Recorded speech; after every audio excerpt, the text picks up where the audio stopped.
In Lesson 2, we're going to focus on the basics of being a leader and working in a team. Remember, you can't do it all alone. Here, you'll learn specific ways to be an effective leader, work in a team, manage conflict, and plan and run a productive meeting.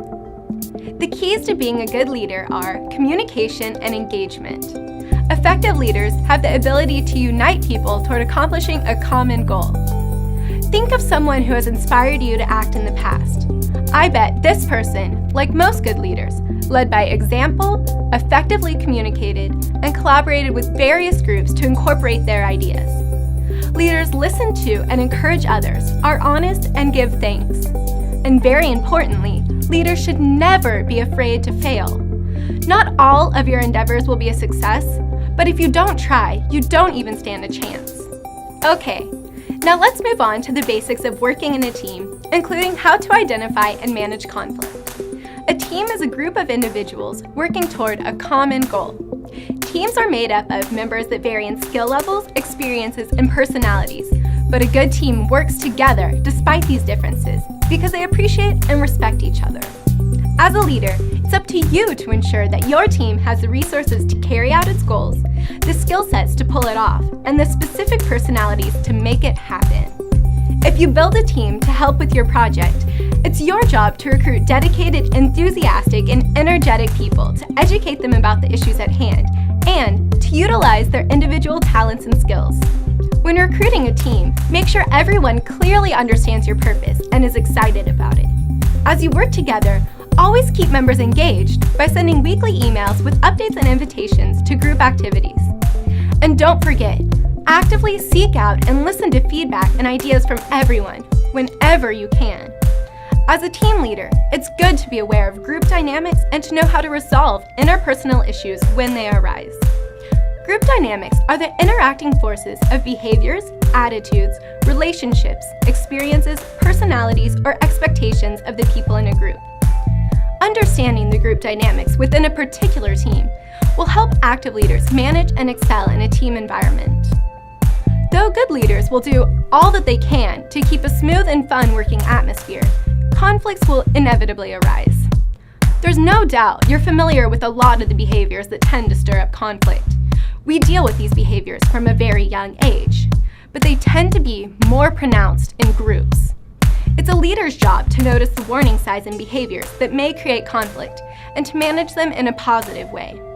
Keep a lookout for the following warning signs that there is something wrong with the group dynamics of your team. These are the signs that intervention may be needed. Avoidance. A team member is avoiding another person or an issue. Mistrust. Members don't trust each other or do not feel that the group will be successful. Violations. Members violate meeting rules or working guidelines. Not accepting responsibility. Members do not own up to their responsibilities. Not doing one's job. Members do not perform their assigned tasks. Lack of understanding. Members are not all on the same page when it comes to goals and tasks. And lack of communication. Members do not listen to and learn from each other consistently, regardless of their role or status in the group. When intervening, try your best to stay positive, be open for communication, and remind the group of your common goals and vision. Use your instincts and remember to treat people the way you expect to be treated. It's called the golden rule for a good reason. When working through conflict, here's an easy acronym to remember what to do. Respect. R is for recognize. Recognize that there is a difference in opinion. E stands for eliminate. Eliminate any thought of what you want for the time being.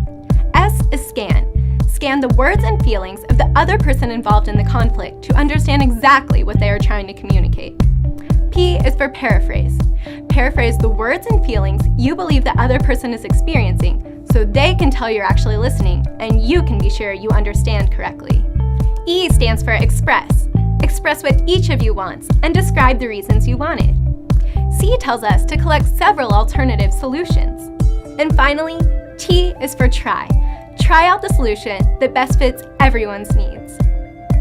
See how they took an issue and worked through it to find a solution that suited everyone? Resolving conflict is sometimes a tricky process, but with patience, a good leader will find a way to restore healthy group dynamics. let's switch gears and talk about how to plan and run an effective meeting. In this section, I'll discuss the important elements of meetings, such as an agenda, an icebreaker, ground rules, time management, and follow-up after the meeting is over. To start, make sure you've chosen a date and time that works for most people and notify everyone about the meeting at least 5 days in advance. It's also a good idea to send out a copy of the agenda ahead of time, stating what will happen during the meeting. That way, people know what to expect and can plan accordingly.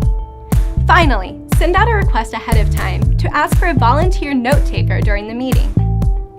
The agenda should consist of your goals for the meeting, the date, time, and location of the meeting, the allotted time for each topic, who is involved in talking about each topic, and key action steps. During the welcome portion of the meeting, you may want to have everyone introduce themselves and do an icebreaker. An icebreaker is a fun activity that will engage everyone and set the right tone. For example, as the leader, you could ask everyone to go around the table and introduce themselves, and then tell the group who their biggest role model is and why. For icebreakers, you should always start with yourself, so you lead by example. Here's a sample of an organized agenda.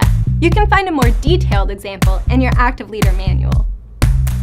After you welcome the attendees and do introductions, the next step is to establish ground rules. To set ground rules, ask members what it will take to make them feel comfortable and productive during the meeting. Write these things down and display them where everyone can see them. Some examples include being respectful, only having one person talk at a time, committing to goals, or staying focused. It's also a good idea to list them on the agenda during each meeting thereafter to make sure everyone keeps them in mind during the meeting. Another key to a successful meeting is time management. Keeping your meeting on time is often one of the most difficult tasks for a meeting leader, so we recommend that you ask a team member to be the timekeeper. If you're taking too long on one item on the agenda, the timekeeper will prompt you to move on. If you run out of time in the meeting, you should evaluate whether or not you need to schedule another meeting. A good leader will always ask members for their input on the next course of action. After all, it's their time too. To bring the meeting to a close, summarize the key action items or assigned tasks and who is responsible for doing each item. Then agree on the next meeting date, time, and purpose. Always try to end on a positive note and be sure to thank everyone for their time. Team members need to know that they are appreciated. Thank them freely, sincerely, and often. Shortly after the meeting has ended, follow up with the attendees by emailing them the meeting notes. Sending out the notes ensures that those who are unable to attend still know what's happening, and those who have been assigned tasks remember exactly what they need to do. Following up is critical to being productive between meetings and keeping the momentum alive. It also keeps the lines of communication open in case people have issues that are concerning them or need help in problem-solving a task. A good active leader cares not only about the quality of work being done, but also the team's experience. Well, that's the end of Lesson 2. We hope you've heard some good information on being an effective leader, managing and working in a team, and running a meeting. Please answer the following questions about what you've learned, and we'll move on to the next lesson about creating and launching a service project.